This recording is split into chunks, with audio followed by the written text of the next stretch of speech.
Assalamualaikum teman-teman, selamat pagi, selamat siang, selamat sore, selamat malam, tergantung kapan kalian nonton video ini ya. Jadi gini guys, baru-baru ini aku bekerja sama dengan Dr. Andes Haji Ma'ruf Anas MM untuk mengadakan sebuah podcast yang membahas tentang toleransi beragama di masa pandemi. Nah sebelum itu, kenalan dulu yuk sama narasumber kita. Berikut adalah biodata dari Pak Ma'ruf Anas.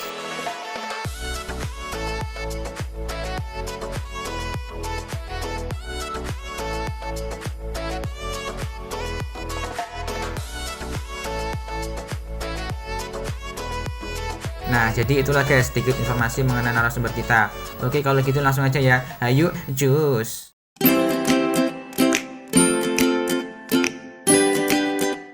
Assalamualaikum warahmatullahi wabarakatuh teman-teman. Jumpa lagi nih bersama aku, Giovanni Hadianto Sukmatama, yang namanya nggak panjang-panjang ya.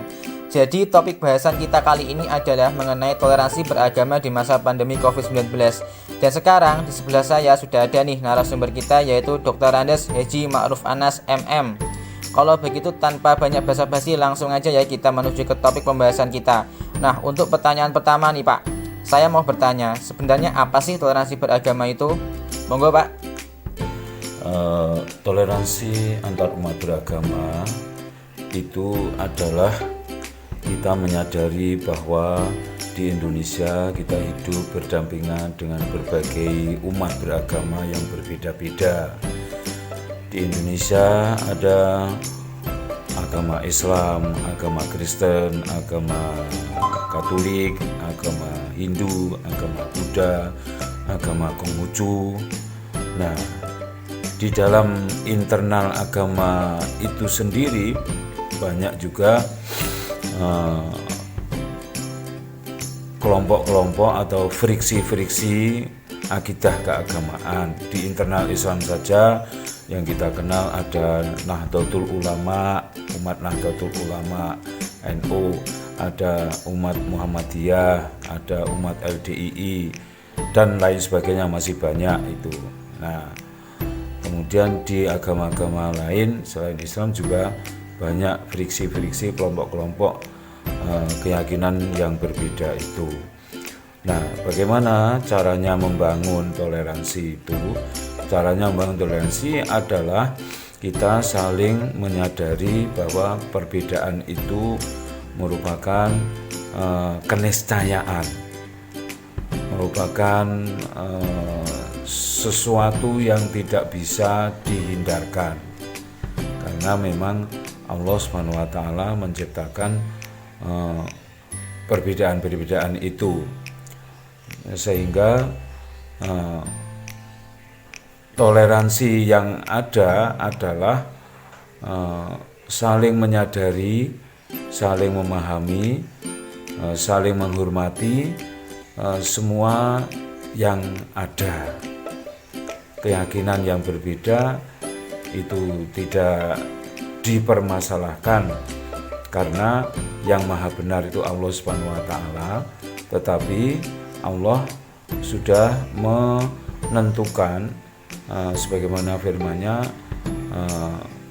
inna dina indallahil Islam.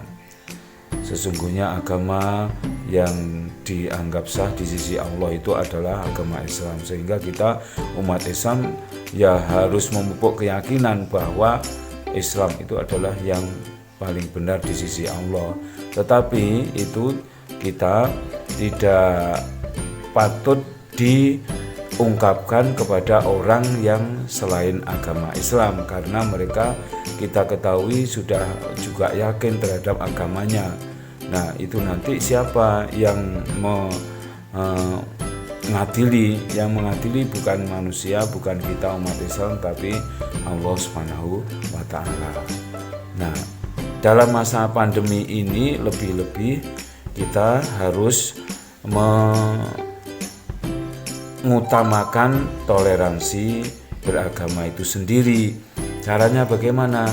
Ya seperti yang saya kemukakan di muka, kita saling memahami, saling menyadari, saling menghormati keyakinan dan agama orang lain, sehingga kita meskipun berbeda-beda agama, beda keyakinan, mungkin juga beda suku, itu kita tetap saudara sebangsa dan setanah air.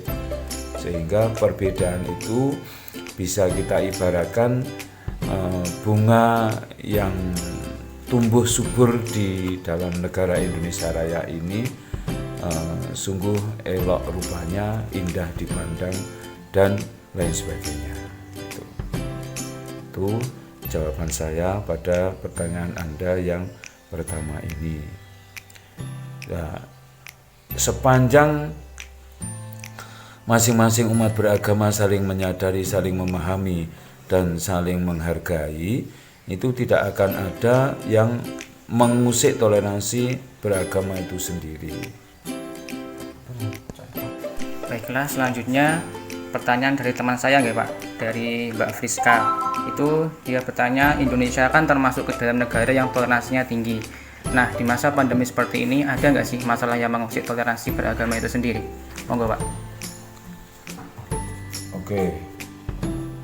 Yang mengusik toleransi umat beragama itu sendiri secara nyata tidak ada.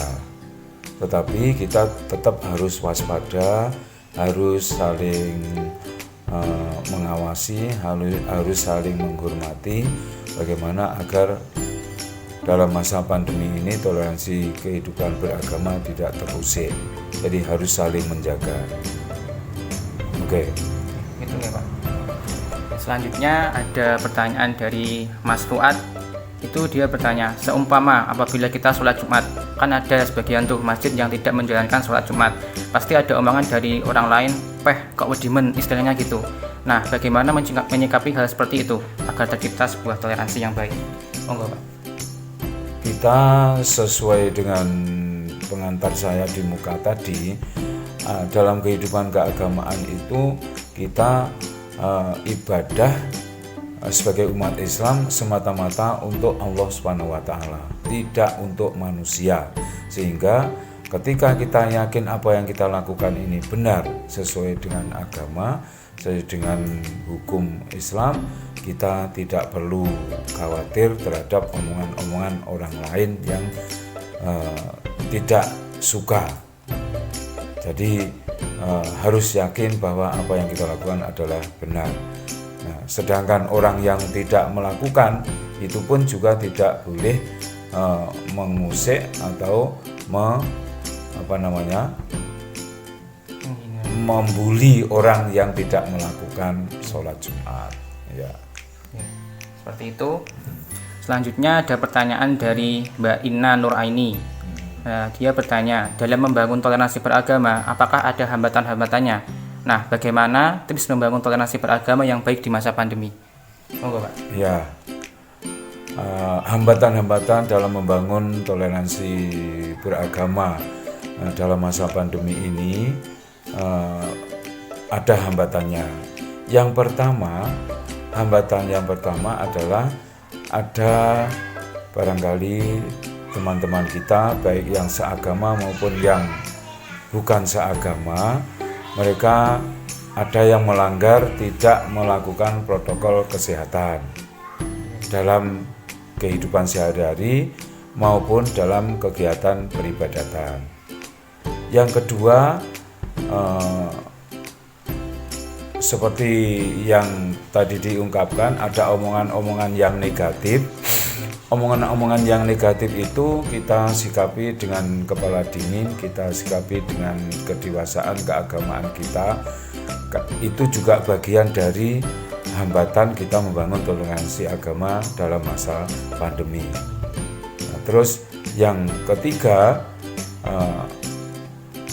protokol kesehatan itu harus diutamakan, dilaksanakan, dipatuhi, ditaati dengan baik, dengan niat kita sebagai umat Islam ibadah pada Allah Subhanahu wa taala. Karena apa? Karena kita di samping mengamankan kesehatan diri kita sendiri, juga mengamankan kesehatan diri orang lain. Kita tidak akan tertular dan kita tidak akan menularkan sebuah penyakit kepada orang lain.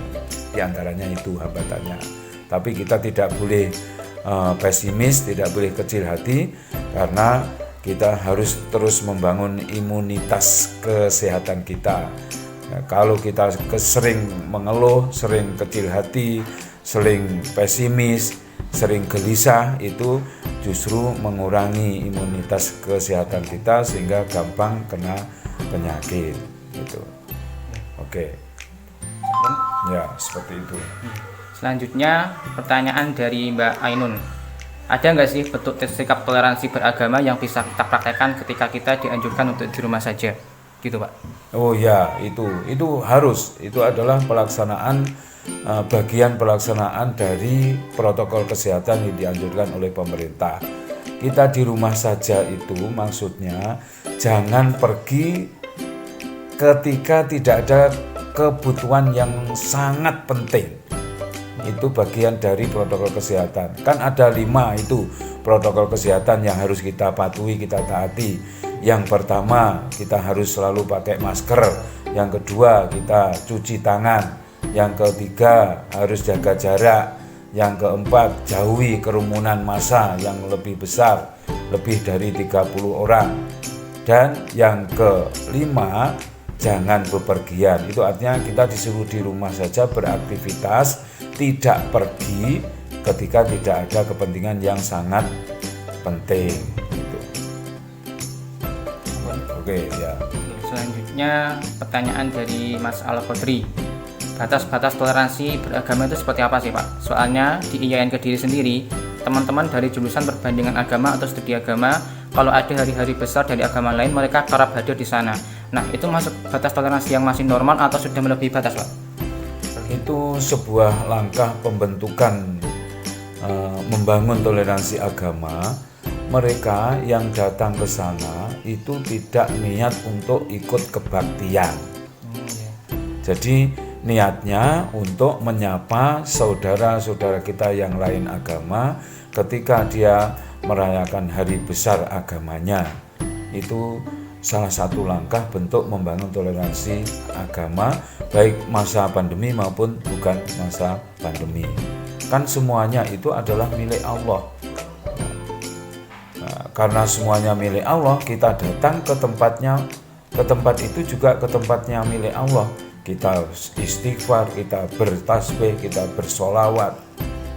Nah, dan kita niatkan silaturahmi kepada sesama umat manusia demi kemanusiaan yang mereka sendiri notabene juga makhluknya Allah.